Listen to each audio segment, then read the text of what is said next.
The Rockpile Report, the pettiest, hardest drinking Bills podcast. Welcome, everybody, to another edition of the Rockpile Report podcast. I'm your host, Bills season ticket holder Drew Gear. That's my producer, Chris Kruger. And it's the aftermath of Halloween. Chris, you're a Halloween guy. We start with this. Let's go over how much of a piece of shit you are. Well, I mean, let's count the ways. There. No, so if I do this number, look at my watch, in about 48 hours, you and I and Greg Thompson will be at the Sabres game. Yep. Against the Flyers. Yep. And with it being less than 48 hours from... We'd be at the Sabres are playing now, so I'm going to assume right now, 48 hours would be at the second intermission. Here's what I know what's happening on Friday. The Sabres play at 7 o'clock. And I know that because the Sabres told me. You should not be involved in setting anything up. Ever. Ever. Guests on the podcast... Parties, get-togethers, small functions, you should be banished from. The game's Friday at 7. That's all I know. You're paying off Greg Thompson for a steak dinner. Where are we going? What time? Is there reservations? We've talked about all of this. No, we haven't. Don't absorb information. No, we haven't. You've never sent me any text message of... No, because I don't text you, asshole. I text your woman, and she knows. Tell me. She knows. You don't she understands. tell me. No, I'm not going to tell you a goddamn thing because you don't understand and you don't catalog this stuff. You think that I'm the problem, but the problem is you don't listen. It's Friday, 5 p.m. at the Western Door at Seneca Niagara. Your fucking steakhouse. I even picked it because of you. And he goes, I don't know, you didn't tell me. No, and then you didn't. And then here's what I love. You got to give out information. No, I don't have to. You just have to shut up and listen sometimes.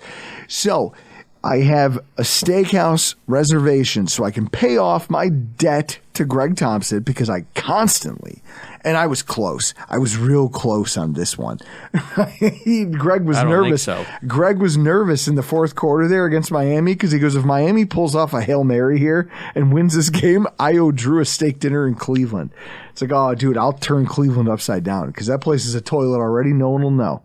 No one will even know that I'm tearing their town apart. So it's 5 o'clock. Because remember all the time I spent asking, how early does the steakhouse open? And if I make a reservation for 5, do you think they can get us out by 7? And yes. You were like, oh, well, of course they can. So then that should tell you that that's what I'm aiming to do with dinner is a 5 o'clock reservation for the steakhouse. But instead, you are so Aspergered up that you need a written invitation calligraphy on nice paper delivered to you by hand. Saying, this is when we're eating, Chris. This is when we be. Please come. You have to send a text. I don't have to send a text to anyone. I'm not going to. Yes. Then how do people know? How do people know? How do people know? It's a game, Chris. You say, oh, I'm looking at Western Door. Okay, so that means nothing's been done. That's cool that you're looking to do reservation, but you didn't finalize anything. You got to do a text message. Hey, I got tickets for the Sabres game. This is how much it is per person. Reservation Western Door, 5 p.m. See you there. That's all you got to. That's all you got to do. And you can't. Your brain. Listening to this, brain can't function to do this, which is why you're a empty-headed piece of shit.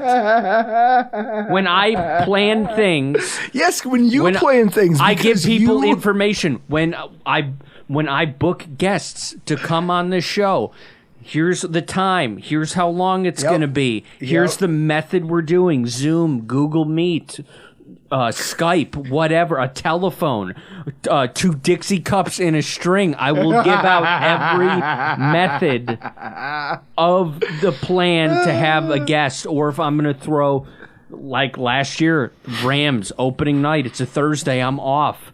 Come over at this time. I'm gonna make what I did. But do you ever stop to think that maybe the world doesn't operate exactly the way you operate, and sometimes you like a functioning adult?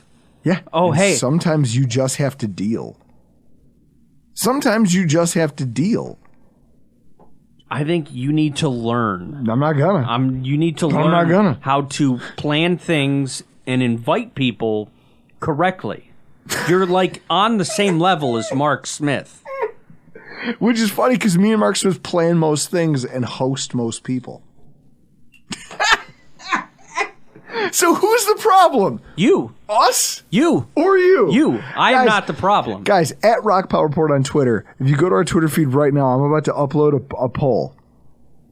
Who's the worst, just from what you've heard, at planning an event? Me or Chris? It's where me. I give the events, but because I don't give a calligraphied, hand-delivered message to Chris about how this is when, this is where, and I would love for you to attend, he feels slighted or that I'm not doing enough. When you say I'm thinking about going to the Western Door, that doesn't mean you think that means you're going to the Western Door. That doesn't mean shit. You know where I think I'm going? To watch a 5-3 Buffalo Bills team on Sunday Night Football. Because the Buffalo Bills won on Thursday night. 24-18 over the Buccaneers. Here's your stats of the game. First of all, it's the first time eclipsing 400 total yards for the Bills since week 4. Ooh. That's big, right? Yeah. It's almost like how Stella got her groove back. Tampa Bay running back Rachaad White, leading receiver for Tampa Bay with 70 yards. He's the only target with more than 55. Buffalo, 4 players with 65 or more receiving yards. Wide receiver Khalil Shakir, 6 of 6, 92 yards, team high, season high, career high.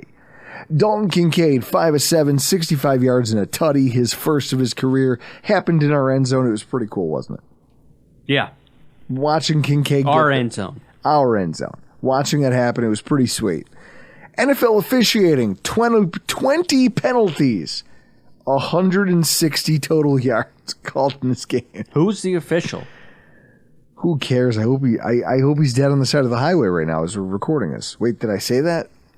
Can I say that? You can. Are we allowed? Cornerback Taron Johnson, 1 sack, 6 tackles, 4 solo stops, and 1 tackle for loss. Defensive end Greg Rousseau, 7 pressures, 5 hurries, 2 quarterback hits, 5 solo stops. The interior offensive line, 2 pressures, 2 hurries, no sacks. Morse and Torrance were top 3 for the Bills. Scott Novak. Scott Novak, what? That was the ref. Oh, good. Scott Novak. Thanks, Scott.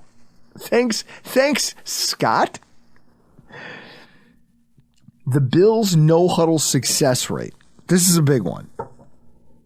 Like, when you think about what success is in these categories, the way it's defined by these websites and that track these metrics is that success on any given play means that you obtained at least 1/3 of the yardage required to get a first down.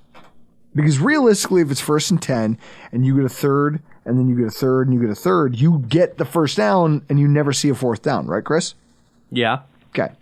So if you get 3, and then you get 3, or no, it's 4, because it's 4 and 4 and 4. So if you get 4 or more, you never see a 3rd down or 4th down. You just continue to roll. That's considered a successful play. 4 down, 4 yards per play. We had a success rate of 65% on 20 plays out of the no huddle. No team in the NFL has achieved more than 50 in a single game this season. We were the most effective no huddle offense that has been played here in 2023 on Thursday night. Now, if I'm going to start this all off properly, we got to start with the tailgate recap, as always. It was a throwback. Chris, you and I got there, and it was weird. It was weird, first of all, not having Iman as a buffer between me and you. It was also weird having to get there at noon. Yeah. When the lot opens. It's not like the mud lot where just show up. 10 o'clock? Yeah. 9 o'clock, whatever. It's like, no, I'm going to show up at noon at a very designated time, and then I'm going to get parked in a spot that's been designated for me. It's weird. But Zach does a great job. He does. He sets us up. Was it wet over there? Not at all. Not at all. He did eat 2 Cubans. Good. Did he come by and taste the food? I went and gave him a Cuban, and then he came back for another. Yes! Folks, I did Cubans. And when I say Cubans, I spell it Q-U-E. It's my Cuban. So what we did was, I cooked a bunch of pork loin. You do it like a very citrus-forward marinade. You garlic forward, get some rub on there, some of that tropical Saison. And then I go and I take that and I put it in my meat slicer like I'm Cosmo. Chris, when you showed up, did I not look like Cosmo Kramer? Yeah. Meat slicer on the counter. It's like, hey, get in here. Put some gloves on. We're slicing pork loin. So now I'm shaving down a pork loin on a meat slicer as we're getting ready to leave for the tailgate. Take that, you put that on some... Now, I use baguette, and this is where I fucked up. Baguette, it's tough. It's a little chewy. Change it out for some French bread or some brioche. Maybe a ciabatta. You want some outside crunchiness when you grill it, but you want the inside to be soft. Baguette's just too chewy. But I take that, you do your ham, your Swiss cheese, your pickles, that pork loin, you throw a little Q42 rub on there, and then what you do is you take the Carolina sauce, the Q42 Carolina sauce, you mix it with a little Dijon, and then that's what you brush the bread with, and it recreates the sweetness that goes into the usual, like there's Cuban bread that you typically would use for a Cuban sandwich. The sauce can replicate a little bit of the sweetness when mixed with the Dijon mustard. It was a match made in heaven. We're going to have YouTube content coming out this off season, all summer long. Q42, just barbecue content. I'm going to make that sandwich a focal point of one of our shows. It's going to be great. Do you know... But people loved that thing. Do you know what you're serving for Denver yet? Have you looked that far ahead yet? Not yet, but I know that sandwich ruled. So I just did a Google of what food is Denver known for, because that's our next home game. Apparently there's a thing called Denver-style pizza. Oh, no. Look at this. This is Denver-style pizza. I'll shoot that thing with a gun. You get that away from me. We should make that for the Monday night game. Yeah, we'll make it and then shoot it. Like clay pigeons. I'm not putting that in my mouth. Bill's Helmet Bar came. Like Blake has an insanely awesome Canadian accent. This is Chris's first exposure to Blake. Yeah, I haven't met Blake. Met him for the first time. Insane Canadian accent. It was amazing. Canadian accents, I don't know what's a better accent, the Canadian accent or a Boston accent. So just like it's the difference of, Blake just talking normal versus somebody like Christian Simonelli when you get him going and the Boston comes out. Those are like my two favorite accents, is the Canadian and the Boston accent. Here's what I love. He showed up with his smoker. I had to get him some fiberboard and bind it up so we could put it under his smoker. He smoked it on site, made smoked pork Sammys, and I'll tell you what, I ate 2 of them on the ride home. Amazing. It was just if you came to our tailgate, if you left hungry, it's your fault. Ben also, so here's the thing. He brings us Molson Dry. He has to declare, I don't even know if he declared it. Because he's kind of a goody two-shoes. I love Blake. He wants to do everything by the numbers. I understand that. Also, I'm a scofflaw. If I can get away with something, I'm going to try to do it. So he brings us Molson Dry. Me, Mark, he brings a six-pack of Tall Boys. Well, also, Ben Kerr and his friends brought us Molson Tall Boys. That Molson Dry is one of the best bad beers that I've ever had in my entire life. Now, Chris, do you think that it's good because I just don't get it that often? Most likely. Like, if it was here, do you think I'd just be tired of it already? Yes. Meanwhile, we had Brian from Dayton and his Bucks fan brother who came, who I think his hair rivaled yours. No. When he showed up, I was like, who the hell is this pretty boy? I mean, he looked Chris is going to be mad that there's someone here with good hair. He looked like a combination of Andy Dalton and wrestler Christian. Brian, I know you have to show those photos to your brother and just tell him that's what Chris said. Not me. That's what Chris said. Yeah, it looks like Andy Dalton and Christian Cage. Meanwhile, Lauren, whose father I now know is an expert marksman, she not only came, but brought her parents to their first tailgate that they've been to in years for football. And it was clear because they brought Chris to a shit show of a tailgate like ours. Mm-hmm. They brought fine wine, fancy crackers, Iberico ham, like in a sleeve with the thing you pull back. Yeah, it was like a travel charcuterie board. It was crazy. And I'm just laughing, going, you don't have to keep giving me this. And her father just kept feeding me some of the best ham on earth. Yeah. He was clearly having a good time. And I'm just happy they came. I'm happy everyone came. And then you throw in Bob's Taco Dip, Mark's giant box of Dunkaroos. Like, it was the usual shit show the tailgate was.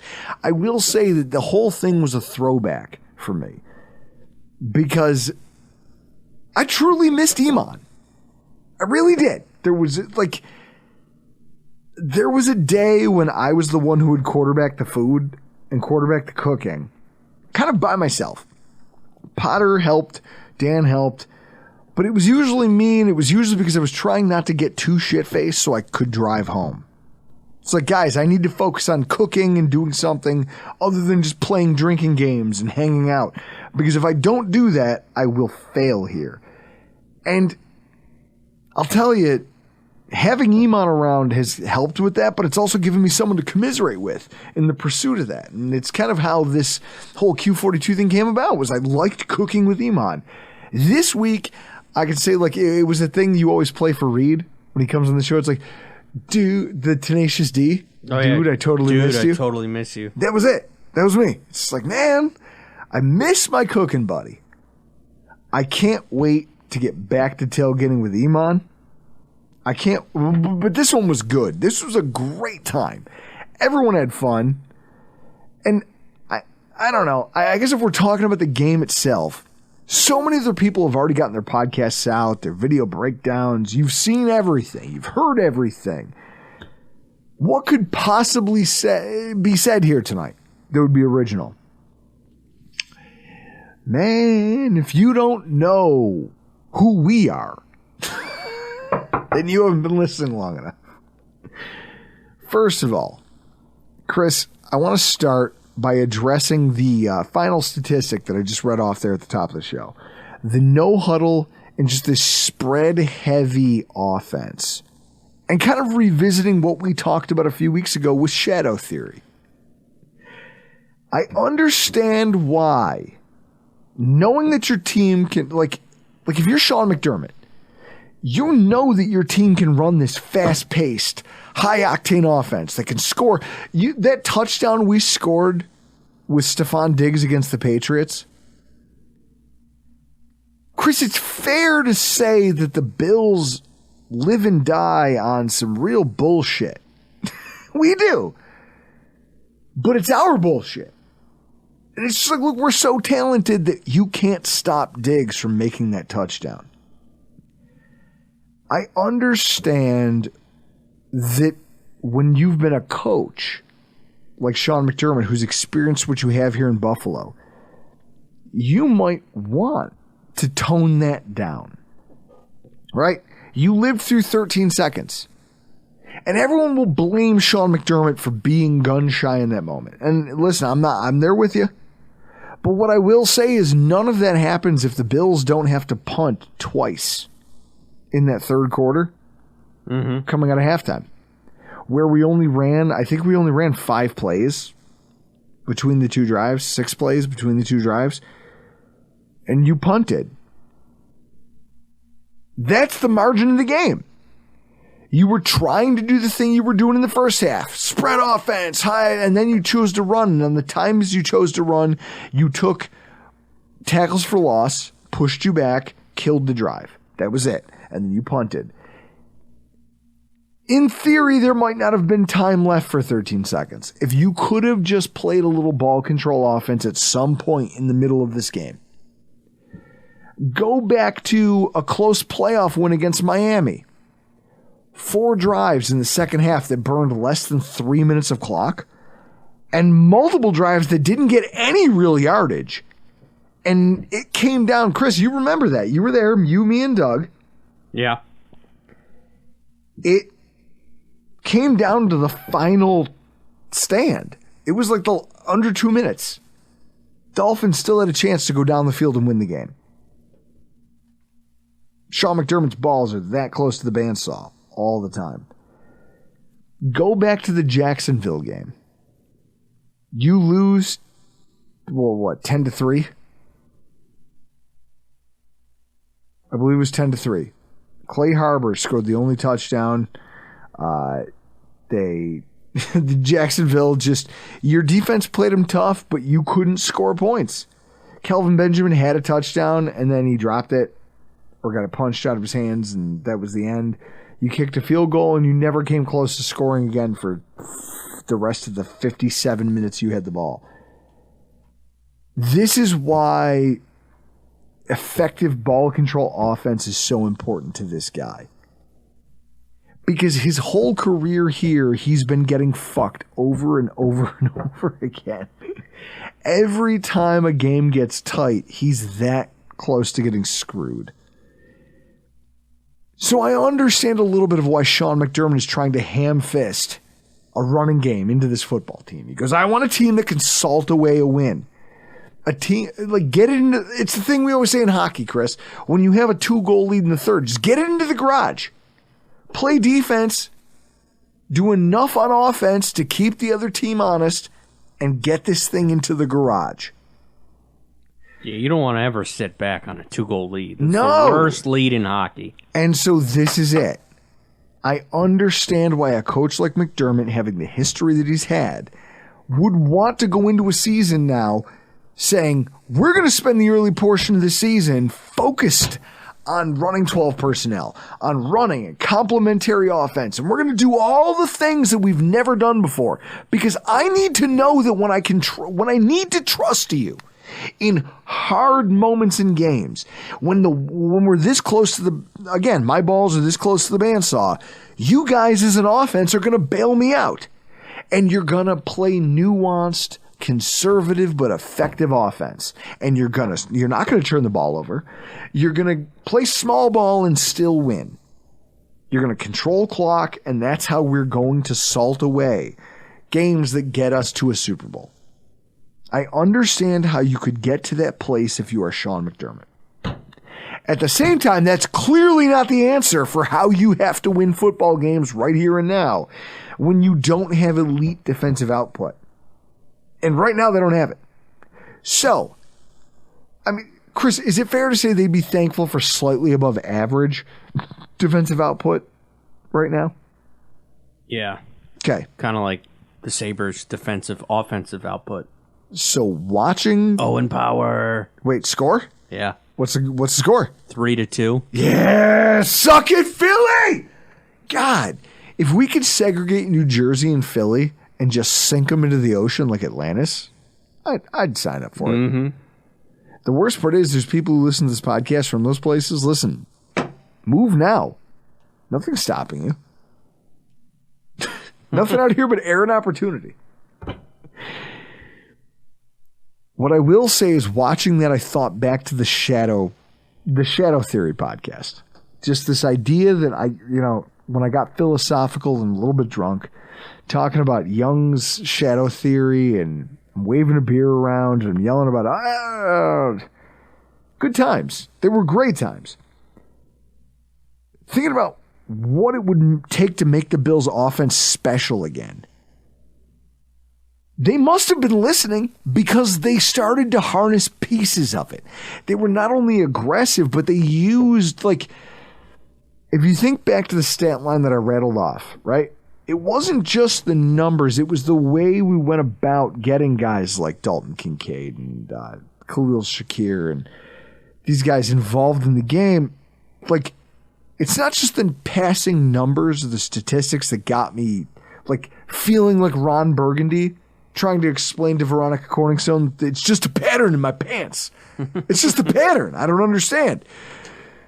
Think about this. Khalil Shakir, 34 yards on passes of less than 6 air yards before Diggs got his first completion for real yardage. They came out and said, fuck it. We know they're going to take him away. Diggs, you're up. It's time. It's time for you to start stepping up. Earn your keep. 2.4 yards after the catch over expected. Now, for those of you who are unnuanced, over like expected yardage is, hey, here's where you caught the ball near a defender. We expect he'll tackle you.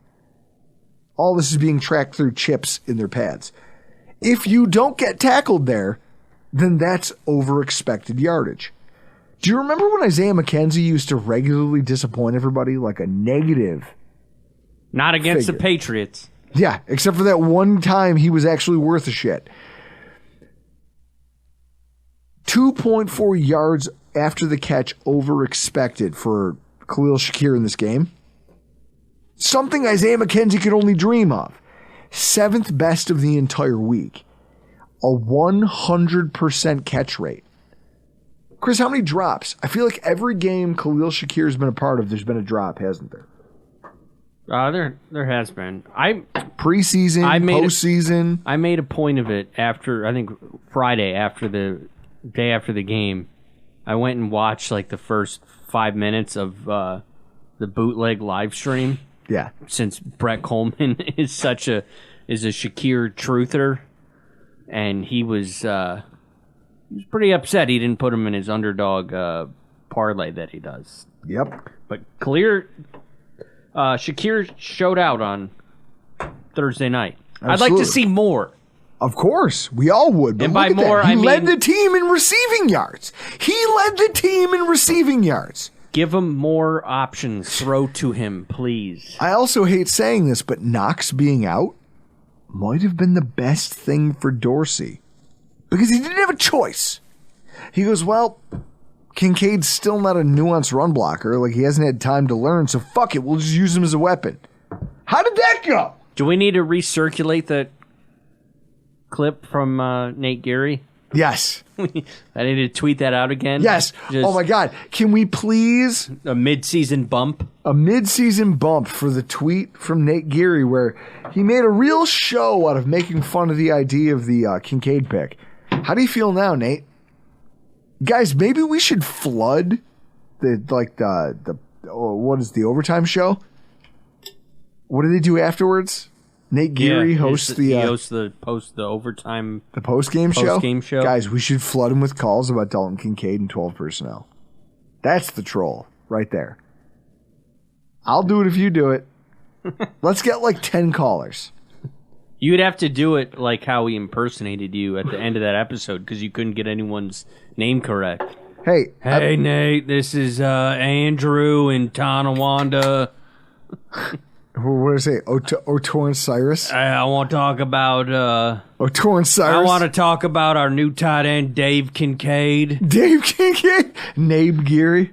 Yeah. Nabe Geary is still something that... Hey, Nabe. Hey, Nabe. Nabe Geary, what is it? What do we call it? Crispin Kruger? Yeah, Crispin. What I do know... Chris, look at the numbers. You can't argue with Kincaid. Can't argue with Kincaid's production. 12th in the NFL in separation by the end of the week. Not just a release valve, a focal point of the attack this week, and they got rewarded with what was a great. Chris, he's already on pace to have one of the better rookie tight end seasons in NFL history, and we're not even halfway.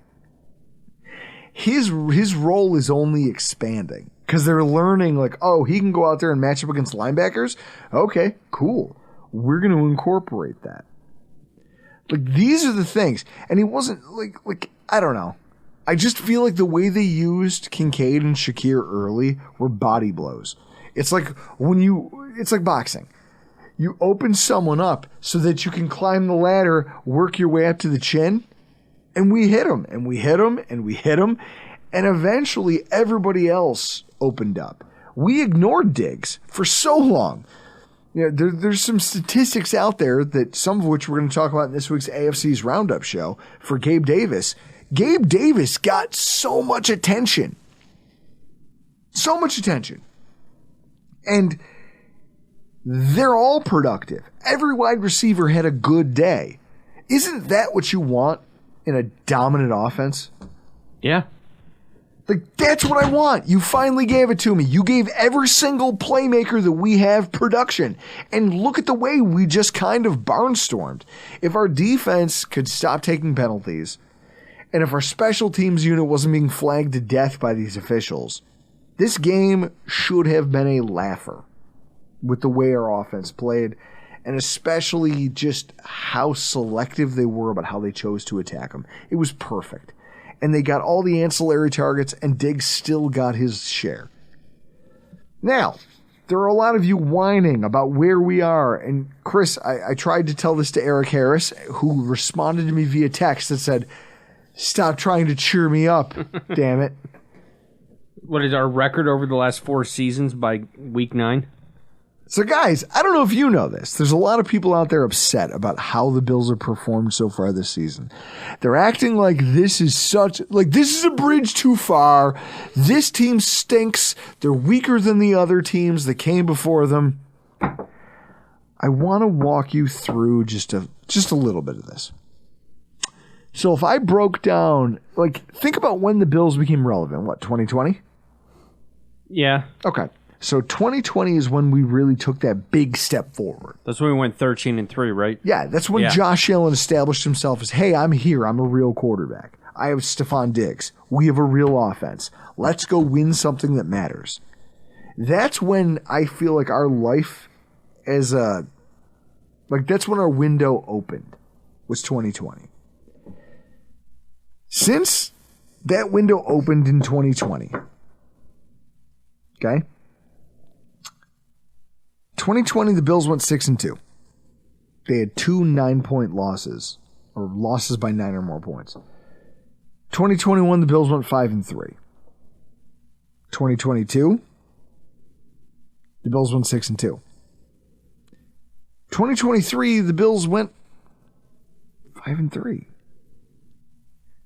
They were at least 7-3 or worse in every single one of those seasons by week 10. With at least one gutting loss, if not 2. One loss that you as a fan pointed to and said, I'm going to drink a case of beer and fall asleep with no pants on in my basement because I'm tired of this and I'm depressed and I don't know what to do because my football team stinks. At least 2. At least twice they did this to you. Chris, 2021, the Jaguars game. Followed up by the Colts game. 2020, the blowout by Tennessee, where Norman literally became a meme.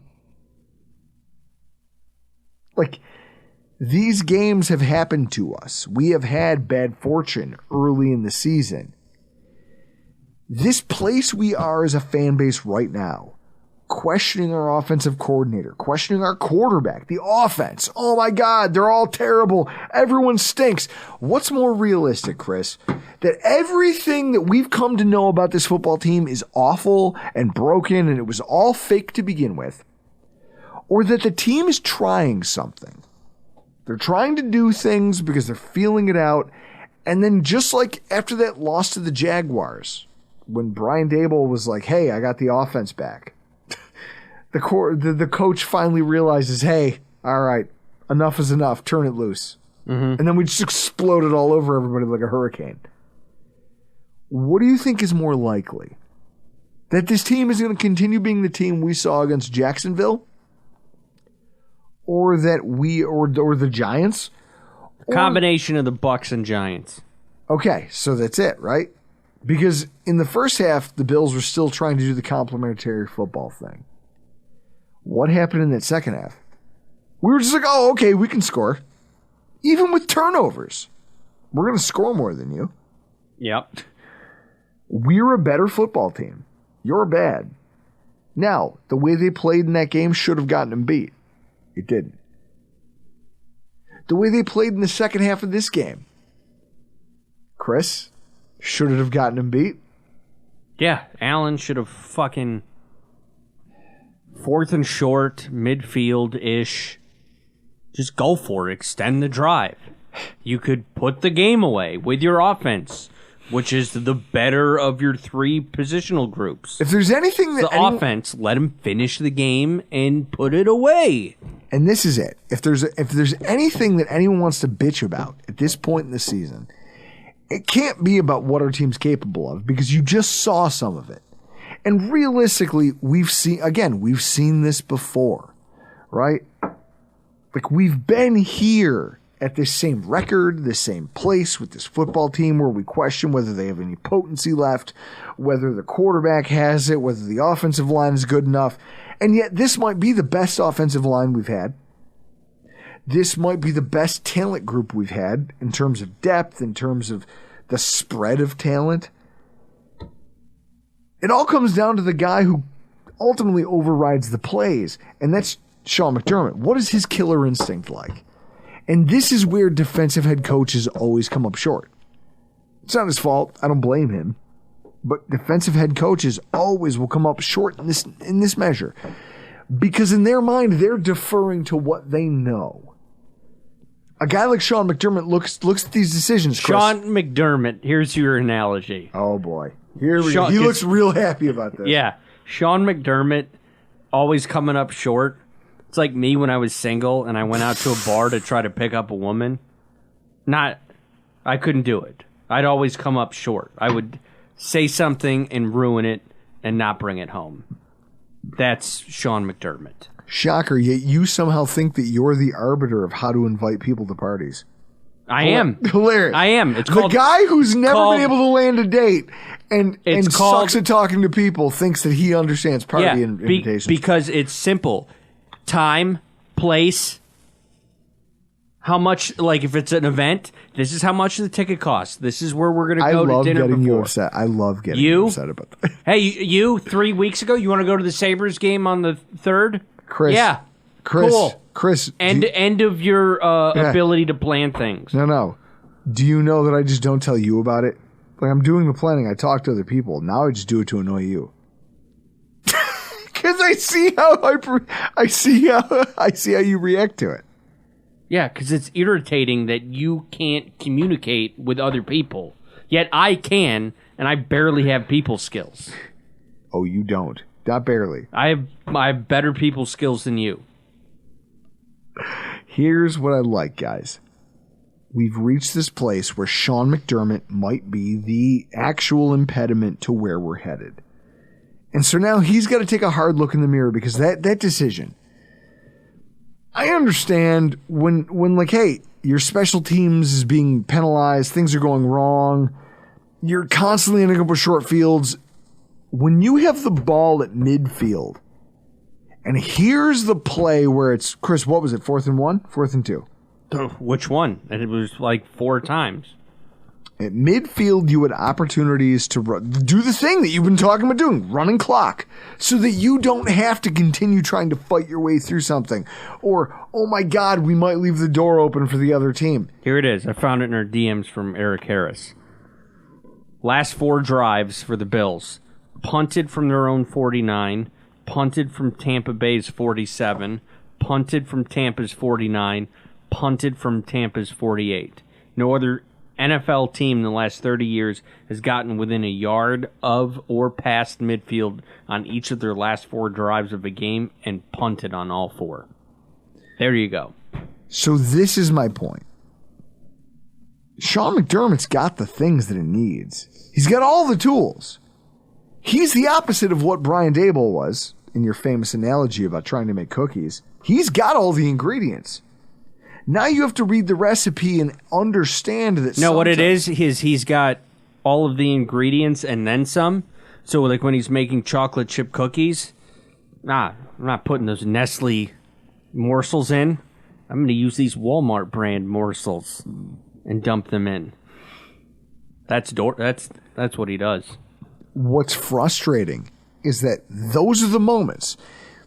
If I read a thing where they were talking about SEC head coaching, and they were talking about how the coaches, if they're defensive minded, will always defer to decision making in terms of, well, I don't want to put my defense in a bad situation. But that's flawed thinking. Because if you're the defensive head coach and you fancy yourself as being good at your job, you should be able to bail them out. You and they should be able to dig out of a hole. Meanwhile, if you've got 1 yard to go where you could just get a first down and salt away a giant portion of a football game, you should try to do that, correct or incorrect? Yeah. Yeah. And yet we have a coach who's so paralyzed by, like, well, we can't make a mistake. We better punt. We'll pin him back and our defense will do the work. He trusts his stuff and he doesn't trust the offense, when in reality what he should wake up and see is that your offense is the show. They are the thing. And he still has this flaw. I don't know what more it's going to take. And the problem is that approach is going to be the thing that holds us back if he's content on being a part of the play calling. It will hold us back, right? That Sean McDermott just has no guts to put his multi-million-dollar quarterback and multi-million-dollar playmakers out there and say, get 2 yards, get 1 yard on fourth down to ice a football game. Instead, we'll punt it away and just pray that the refs don't fucking flag you down the field and get you into scoring range and then set up a very precarious situation for the offense. McDermott has to learn to trust that he's no longer living in 2017. He's no longer living in 2019 or 2020, 2021. You're here now. You have weapons. You have actual weapons across the board. This team is the deepest at playmaker it's ever been. So, at least while you've had it Allen under center. So let's go try to do something with that. Rather than just constantly deferring to the defense where it's on a wing and a prayer. This depleted defense that you think you're coaching, you're like, well, I can coach him up and I can put him in the right position. You can't, Sean. That's not the NFL. It's not the modern NFL. Ask the Eagles. Ask the 49ers. Ask any team that's lost big on a big stage. They will tell you that defense and deferring to defense is not the answer. They just don't have a pivot. You do. You have another choice. Trust Josh Allen. Even if you don't trust Dorsey, which a lot of people don't. Trust Josh Allen to get 1 yard. That's it. That's all I'm asking. Chris, if we can get like a PSA, like a fireside chat. Yeah. Be like, Sean, I'm not asking you for much. I'm just asking you to trust number 17. That's not hard, is it? Yeah. And then maybe I'll croon. I'll pull out a harmonica. Mm-hmm. Play a little pitch and then swing low, sweet chariot, coming forth to carry me home. We'll all kumbaya around a fire circle where Sean McDermott recognizes that he is not the savior of this football team. It's that guy. And he just needs to empower them and do just enough to hold it together on the back end. That's it. That's your job, defensive head coach. I just hope he realizes it sooner rather than later. Now, for the fans who are upset about our start, Chris, what changed? Like, think about that start. We as fans have gotten more hyperbolic than we've ever been, and yet I think I've laid out that we live in the same place we always have. We have the same record right now that we did back in 2021 when everyone called it our best chance to win a Super Bowl. We have probably more weapons now than we did then. So why is everyone upset? Injuries. Who gives a fuck? You weren't going to win it because of defense anyway. You weren't going to win that Chiefs game because your defense was awesome. Right? Yeah. Your defense sure as hell wasn't doing anything to stop anybody in that game. It was because your offense scored 41 points. Like, that's it. Your offense was electric in that game. And it's the reason that you were there at the end. I look at this and I say our expectations have gotten out of control as a fan base. We've got people who expect our defense to be perfect every week, even though they've gotten all these injuries. You have the people who expected the team was going to go out and find replacements. Replacements for Milano and Daquan Jones, who are playing the best football of their entire lives. All pro level stuff. Sure, Chris, we'll just go trade for somebody else's all pro. Mm-hmm. They'll just give them to us, right? For a first. You can go sign a street free agent who's just as good as them, right? Yeah. This is lunacy. Some of you people need to calm down, but also our expectations have gotten out of control. The AFC is much more competitive than it used to be. You all want to act like this is what frustrates me. I hear the thing of, well, the Bills won the division 3 years in a row and we should be competing for that. We still are. We're one game out of first place in the AFC and we're half a game out of the AFC's lead. What are you all screaming about? I am the most unhinged, hyperbolic Bills fan that exists, or at least exists behind a microphone, who's willing to put a face to it. And yet I'm standing here asking you all to follow me down a path that says, trust that these guys can get it together over the course of the next 2 months. You guys are out of control. I thought I was crazy. And you guys have given me, you've given me perspective, is what you've given. It's just nuts. And so, Chris, it's crazy that as we get to the hero and zero of the game, I hate to do this. My hero of the week is offensive coordinator Ken Dorsey. Wow, that's a lot of keys. Bigger the keychain, more. Don't take it personally, all right? Franchise star players are a lot like Highlanders. There can only be one. Ken Dorsey came into this game with his head on a swivel. Like I said, he knew that they were going to kind of clamp down on Stephon Diggs. His immediate answer was fine. Before we design a single play to go to Steph, we're going to hit Shakir 3 to 4 times. And we're going to watch him rack up yards after the catch, yards after the catch, yards after the catch. And then when they pull away, we're going to try for Diggs. You know what his first catch was, Chris? A screen pass for no gain. Ooh, that makes sense. Yeah. Because they were smothering him. So then we just kept hitting Kincaid and Diggs and Knox. And we spread it around. It was Gabe Davis. It was Kincaid. It was Shakir. And that first drive, that first scoring drive, was kind of fueled by those guys. And so you watch the way this plays out. And you say to yourself, that's a coordinator who he's understanding now. He's rolling the dice. He's going, I'm going to essentially take this offense. I now know what everyone's skills and talents are. It's like I'm putting up a whiteboard. And I'm going to pick this guy, that guy. I know that's the guy they're going to target. So now I have this and this to work with.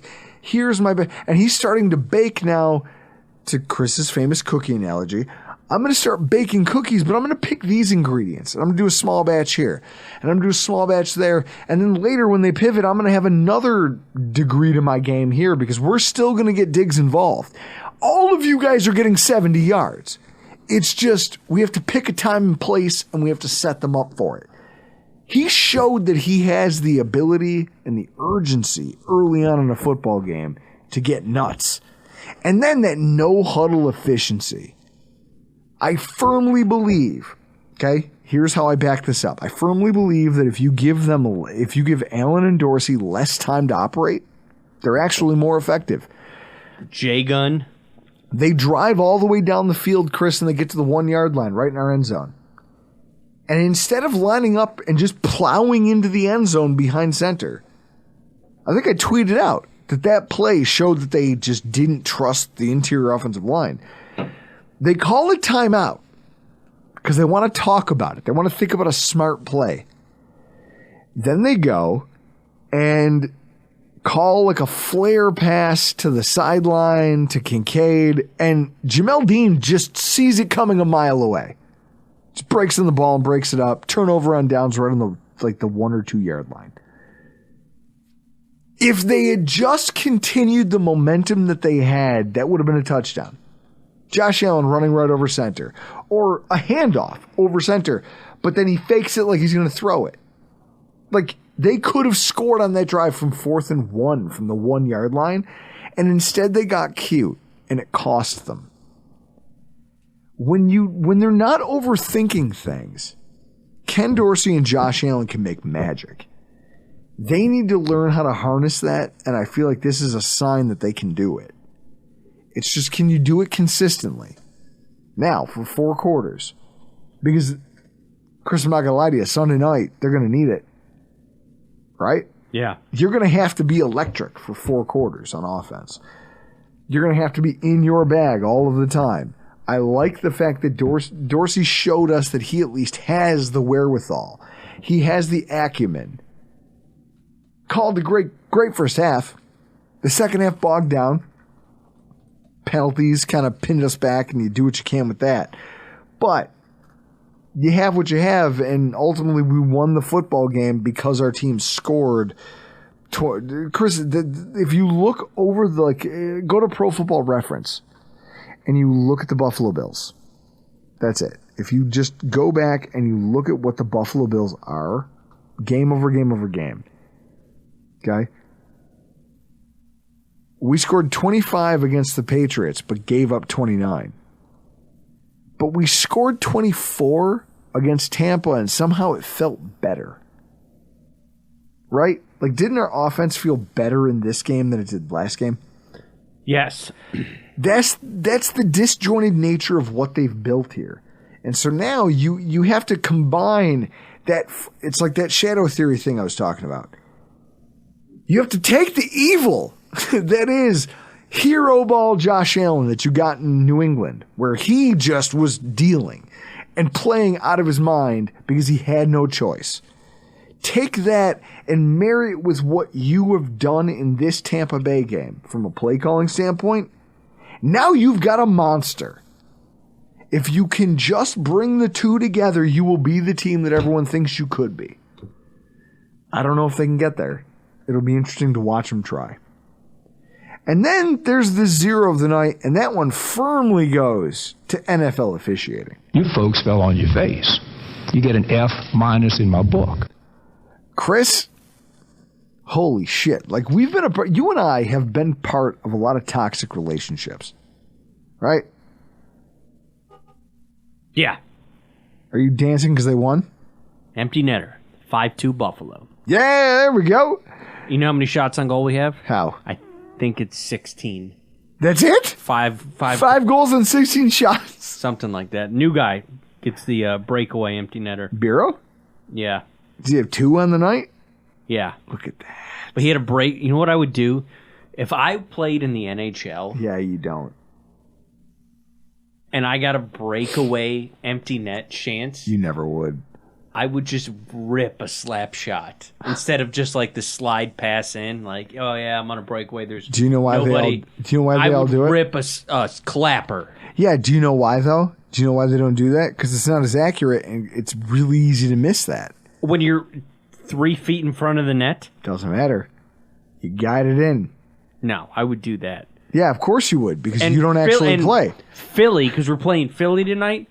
Philly deserves that. And we're going to see Philly on Friday when we go to see Greg Thompson. Awesome. All right. Let's see. So the officiating is as bad as your planning skills. Chris, you and I know toxic relationships. Yep. I think that goes without saying, right? Yep. I've been in several of them. It's a weird forced arrangement over the last few weeks, right? Between the mainstream media, the coaches, fans, and officiating. And the results have been a disaster. First of all, the Jets get robbed against Kansas City, right? They get robbed. Miami plays a game where they lose the penalty disparity by a count of 10-0. The Giants get a garbage PI call to get them at the doorstep of the Bills' end zone. Then they don't flag a far more egregious play. Teron Johnson grabbed the shit out of him, but I listen, I'll let him go. Jaylen Warren, running back for the Pittsburgh Steelers, has been fined more than $100,000 for a pair of blocks that happened right in front of officials, and they didn't throw a flag. But then the league looked at it, they go, that's lowering the helmet. You definitely hit that guy. You can't do that. The ref should have thrown a 15-yard penalty and just chose not to. The Steelers get flagged for roughing the passer on the most routine quarterback hit possible this week against the Jaguars, which led to players calling out the refs in the locker room. Chris, you remember that? Yeah. He was like, who was it? Deontay Johnson? He's like, oh, the refs just wanted the Jags to win the game. That makes sense. So this is all like boiling to a head. Like, then you think about the Thursday night game with Buffalo. A terrible, what was it? It was an illegal contact call. Keeps the last drive alive so that Tampa Bay has the time to get into Hail Mary range. And then people are whinging that there's no flags on the Hail Mary. What are we talking about here? How many more penalties do we want in the game of football? What do you want to do? Here's the worst part. Here's how you know it's gotten bad. The head of NFL officiating now has to put on a microphone and make appearances during primetime games because every primetime network has a rules analyst, right? Correct. Let me tell you about this. I believe it's the Swedish Elite League for hockey. You know what they do now? What? After games, referees have to meet with the media. Oh, could you imagine? My God. Could you imagine NFL officials having to meet with the media? Could I meet with Brad Allen after he stood there? He personally stood there and watched Chris Jones leg whip Josh Allen. And then Josh Allen gets up and looks at him and he says, I didn't see anything. It's clear that he tripped him. And he didn't throw a flag. And you watch Chris Jones there's nothing funny than a fat dude trying to sneak away with his hands up like, I didn't do anything. You're 400 pounds. We see you. If that was the thing that could happen. If Brad Allen then had to step to a microphone and they would be like, hey, Brad, so what happened when that happened 7 feet in front of your stupid face? He'd go, why? The lights were bright? That's the only thing I would actively do for this podcast as far as getting media credentials is for you to show up for post-game press conferences for the refs. I'd fight him. That was it. I'd fight the first one. That's where you would have to wear a sleeveless dress shirt because you're a member of the media. Show up with a suit coat on and the tie, and then ask a question like it's a real question, and then take it off, and there's no sleeves, and just rush the stage. Yeah. So the head of officiating now has to come on because every network has its own rules analyst. Well, now the actual head of officiating is coming on to rebut and argue with the rules analyst from the network. Chris, that's a mess, isn't it? Like, well, hey, you guys suck so bad you're making bad calls and your boss has to come down and defend your actions. Yeah. You have media, but at the same time, you have media members like Mike Florio over at Pro Football Talk carrying water for these assholes whenever it's convenient, right? Whatever is convenient to their preconceived narratives. Yeah, if you're against Buffalo, like his anti-Buffalo thing, he's always talking about, the Buffalo Bills are a Jenga tower and they're going to fall soon. But then he claims in like the wake of that penaltyless game, he goes, Philly's just so disciplined. Like they're just the most disciplined team in football. Chris, which of those things is true? None of it. Buffalo's terrible. Not true. Philly's so good they don't commit a single penalty. Not true. Coaches like Mike McDaniels and the Dolphins break down, like post breakdowns on social media, showing all the missed penalties against the Eagles, which embarrasses everybody and the league. And then you've got fan bases arguing and fighting with each other. on social media. I literally tweeted Elf Artiaga, our weekly guest over on the AFC's Roundup podcast, because he was complaining about the officiating in that Eagles game and all this stuff. And I go, listen, man, you're a relevant team now. Welcome to the party. Realistically, the first thing I learned when the Bills got relevant was that we still were behind the 8 ball when it came to major media markets. So when you played the Eagles, or also if they're NFL darlings, Chris. Yeah. And Chris, you see that drop coming? You want to cue that up for me? Mass hysteria. Yeah, give me some of this. So here's the problem. You have the head of officiating feeling like he has to get involved. You've got media members like Mike Florio getting involved who feel like they have to defend fucking everybody unless it's not their narrative. Coaches getting involved. NFL teams are now producing their own takedowns of NFL officiating, which is causing fan bases to fight with each other. Like the thing I was trying to explain to Elf Artiaga, I go, look, man, you're new to the scene. I was just mentioning the leg whip on Josh Allen. I go, look, man, look what it is. When you're not from a major market and you're not a media darling and these guys don't love you, they will shit on you. And the NFL officiating will help them. And this is what it is. And we ran through a bunch of instances where the Bills got screwed just playing Kansas City in primetime. And they're like, oh, well, officials admit they missed a taunting penalty. Chiefs players were cheap-shotting Bills players, but the refs missed it. It's like, oh, well, awesome. And then we as fans just fight each other. It's a mess out here. Human sacrifice, dogs and cats living together, mass hysteria. Can anyone explain to me why the refs don't have any skin in this? None.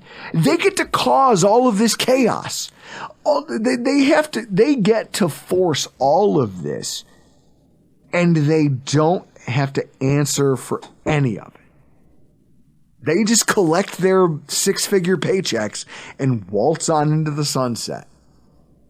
Like, I know it's Chris, since we're still on Blue Wire, no one can get mad at us for this.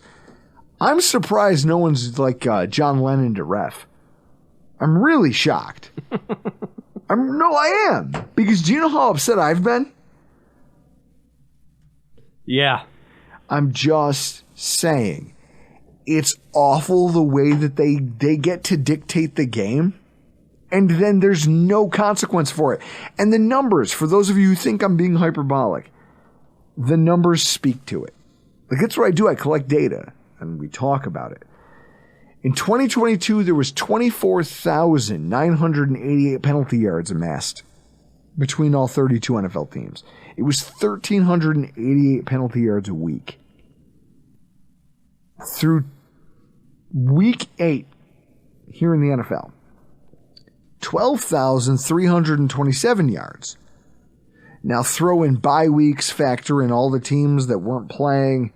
We've still somehow reached 1,541 penalty yards per week to get to this point. And you think, Chris, you think that was evenly spread? No. In 2023, there have been more penalties called in the fourth quarter of games than in the first or the third. And yet anyone who bitches about like officiating, dictating the outcome of a game gets called a whiner. You get called a complainer. People go, oh, Sabu, you lost, you're just whinging. I'm sorry, the refs are over officiating fourth quarters and the outcomes of games. I'm sorry that upsets some of you. Chris, is that really what we need? More officiating? No. It's gotten so bad, and it somehow seems to be rearing its head against teams like Buffalo that still haven't completely dialed things in. I mean, like, this is where it hurts the most for Buffalo in this game. 63 yards of return yardage got taken off the board. How many more times would we have scored in this game if they didn't consistently flag our return unit for every little seeming infraction? How many procedural things did the Tampa Bay Buccaneers get? Not a lot. The answer is 0. The answer is 0. 2 home games in a row where the final drive was inexplicably extended for the opponent, only to see it end in more penalty controversy here in Orchard Park. Like, what is this? I don't know. Who's driving this bus? Dean Blandino? Not Dean Blandino. Is he trying to get his job back? I don't know. What I do know is that officiating is a disaster. It's not just us, and I'm happy I got to see it. I got to watch football this weekend. I got to watch officiating be terrible across the board. It's hurt a lot of football teams. It definitely is hurting the Bills because we're playing undisciplined football. They're looking for a reason to screw you. Don't give it to them. At the same time, is that the league you want to watch, Chris, every Sunday? No. The league that's just looking to penalize everybody all the time for ticky-tack nonsense if they can, just to inject themselves into a football game and justify their existence. I don't know. I feel like something has to change here on this front, and if it doesn't, this game, I don't know where it's headed, but it's not good. Chris, final thoughts as we wrap this thing. Sabres won 5-2. They got outshot 40-15. 40-15? What? Who was the goaltender? Carter Hart got injured and left. He gave up the first 2 goals, I believe. No. Who's the goaltender for the Sabres? Oh, UPL. It's a nice stat line for him. Yeah, 38 saves. 38 saves is a good one. Yeah. That's it. That's my final thoughts. Here's what I'll say.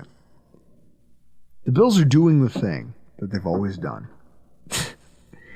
They're playing up, they're playing down, they're experimenting with things, they're trying to figure out who they are. I think this is the most encouraging sign that they might be really close to being who they might be when they reach critical mass. I think that a lot of you need to calm down, which is crazy, I know, because I'm usually the lunatic screaming at the top of my lungs from the mountaintop that everyone should be fired and that everything stinks and that we're all in trouble. And yet I'm not. I'm pretty pleased with what I've seen from this football team. Now, can I get the coach to sign up for the Josh Allen ride? Because that's it. This is the last piece of this shadow theory thing. It's like, look, here's this ugly thing holding you back. Here's all the things, and here's everything you want in front of you. Can you get that guy to decide to move off this place of... Because realistically, if you're that good of a defensive coach, you shouldn't be afraid of giving a team a short field because you're a good defensive coach. Instead, he almost plays like he's trying to protect his guys. And that's stupid because you're all a football team. Have some balls. Learn to trust what Josh Allen is because you will live and die by that sword. I get it. It's double-edged. But Chris, would you rather trust Josh Allen to get 2 yards or trust another team to go 45? Allen, 2 yards, please, and thank you. There you go. Done. Every single time. I'll take that bet. What I need is a coach who understands that. If Sean McDermott could ever get there, it seems like Dorsey's coming around. Just the way he's called games, the way he called this game, the way his strategy played out. If Sean McDermott could ever just buy into some of this, drink some of the Nick Sirianni Kool-Aid. I don't care. Become the aggressive coach you need to be. This team might be unstoppable. At this point, McDermott's the one who's holding us back. He's the one that we need to see growth from. And it'll be interesting to see because Sunday night, this is the litmus test. You either go whole hog or you die slow against a team like Cincinnati. We're going to see how Sean McDermott wants to go. I can't wait. I'm looking forward to... Well, we already recorded the preview. You know that, though. Just by looking at the beer cans. But for tonight, we got to get the hell out of here. I'm Drew Gear. That's Chris Kruger. And this has been your Rock Pile Report.